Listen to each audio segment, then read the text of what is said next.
So we're jumping back in Lisa Allen's testimony, a former post office investigator, to the Post Office Horizon IT inquiry, where she's describing numerous headcount reductions, and she's asked by Emma Price, counsel to the inquiry, what impact this had on workload and the quality of the output of the investigation teams. And there are some interesting answers, because she does highlight how busy they are, but does insist that actually the quality of investigations didn't reduce. Let's jump into the inquiry to hear what she has to say. When you became an investigation manager in 2000, you recall that Tony Marsh was head of security for Post Office Limited, is that right? He was. And you recall that he was replaced by John Scott after a short period when Tony Utting was temporary head of security? Yes. Can I also add, in between Tony Marsh and Tony Utting, there was also Phil Gerrish. You identify at paragraph 27 of your statement 5 strands within the security team, which were physical security, information security, commercial security, fraud risk, and security operations. Yes. Dealing first with the information security strand, you say at paragraph 27 that this team, headed up by Richard Barber, managed IT issues relating to systems in place at the post office and their compliance. You give an example of ensuring the systems were payment card industry compliant. Yeah. Did you understand the information security strand to have knowledge of the Horizon system and any issues relating to it? I did not know. Did that team ever provide the security operations strand with any updates relating to the Horizon system? Not to my knowledge. Did you have regular contact with anyone in the information security team?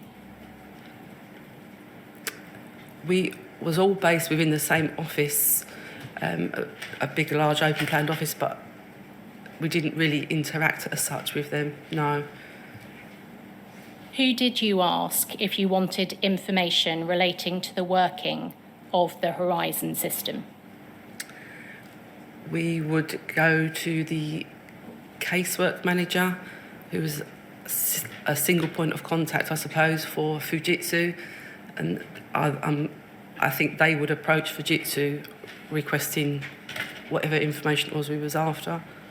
So it sounds like they're basically all technical queries, and governance of it is kind of being passed on to Fujitsu as per their contract with them, presumably, rather than having any in-house specialty, which might account for the lack of training there, but also produces a big blind spot in terms of the post office being fully reliant on Fujitsu for all technical support for Horizon, at least at the time being described here.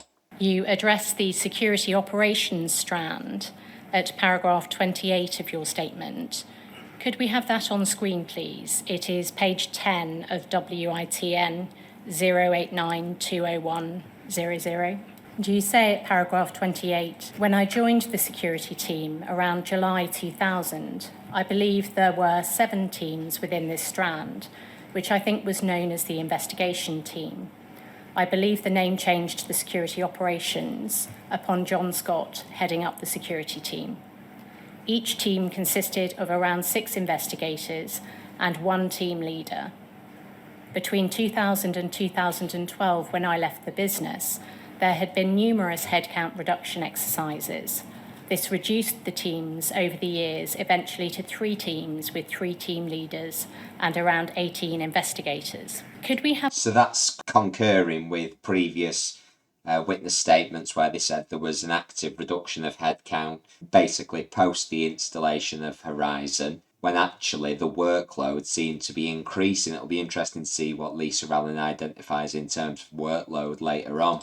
Have on screen, please, document reference POL 001 66566. This is an email from Tony Marsh, the head of security at the time. It is dated the 17th of October 2003. It goes to a long list of recipients, including you. If we can scroll down a little, please. We see 3 lines up from the bottom, your name there as a recipient. Yeah. Going over the page, please. The body of the email starts towards the bottom of the page, and it says this: Dear colleague, as you will be aware from recent communications from both the Chief Executive, David Mills, and the Personnel Director, Ian Anderson, Post Office Limited must make further headcount reductions to support Royal Mail Group in its drive back to sustainable profitability. As part of this exercise, the security team was asked to review its structure and to establish what further savings it could make and what the impact of these would be on its key customers and stakeholders. The security lead team and I examined a number of options and came to the conclusion that the structure could be further streamlined in the following ways. The first 2 points are collapsing the risk and commercial security function into the internal and external crime functions, thus saving a senior manager post, removing the training and support manager role, formerly within the risk and commercial security area, with the remaining functions taking direct responsibility for provision of professional training and liaison with communications, thus saving a CM1 post. Then there are 2 further cuts affecting non-internal crime functions. And the 5th bullet point, the following cut is identified: removing the following support jobs, and among those is internal crime, 2 of the 5, 2 of the 4, thus saving 4 post office posts. The remaining bullet points address the collapsing of the risk and commercial security functions.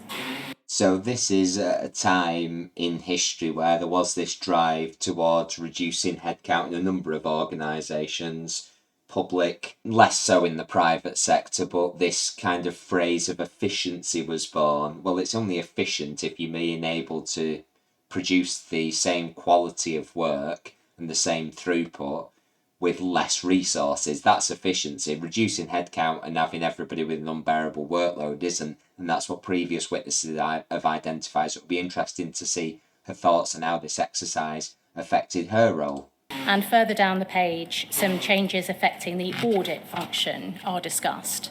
Over the page, please. The first paragraph says this: there is no suggestion that any of the jobs that have been removed were superfluous.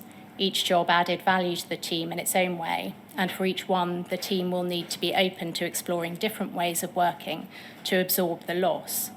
We have calculated, however, that with the removal of these jobs, we can make savings which will not immediately impact on the service that we provide to our customers, primarily the retail and cash logistics frontline, sales and marketing teams, sub-postmasters and branch staff. Is this an example of one of the numerous headcount reduction exercises to which you refer in your statement? Yes, it is. What impact did the numerous headcount reduction exercises have on the workload of security operations investigators? I suppose there was less staff to do the same amount of work. Maybe the trigger points may have changed to reduce the amount of cases that we would investigate, but obviously we were quite busy because the headcount was reducing. What impact, if any, did the numerous headcount reduction exercises have on the quality of security operations investigations? I'm not sure it would have had an effect on the quality. Casework, the cases should have been going through a compliance check, so they should have still met the standard. It was just we were probably having more cases to deal with than normally, possibly. So in line with other people, it's saying it's basically increasing our workload, and if we kind of decode the management speak in that email, we're not suggesting any of these jobs were, surplus to requirements. It wasn't like you weren't needed, you were doing a good job, but we need to work as a team to absorb the loss. These things don't mean anything. It's meaningless management speak for, we need to save some money, we're going to cut some jobs. We actually know you were doing a decent job, but we basically all need you to take on additional workload now. We've seen the report this week about the number of unpaid extra hours that are being done by people across the UK. I think it said amounting to £26 billion to the economy each and every single year now. That's not an efficiency. That's overloading employees, which can lead to problems. I mean, she's saying quality wasn't reduced. There's a difference between them meeting the standards that the compliance team had set in terms of it, but meeting minimum floor standards isn't necessarily producing the same quality work you could do if everybody was, by their own admission, busy prior to these, not one headcount reduction, but numerous headcount reductions at a time when they know they were bringing more cases, because by their own admission, the culture at the time seems to have been, it's not that we've got more cases to deal with now, it's that we're taking more cases on to prosecute because we've got the evidence from Horizon. So at precisely the time they probably needed more people, they've actually got less available to them. Did your own workload ever prevent you from following further lines of inquiry or gathering further evidence in an investigation you were conducting? Not that I'm aware of.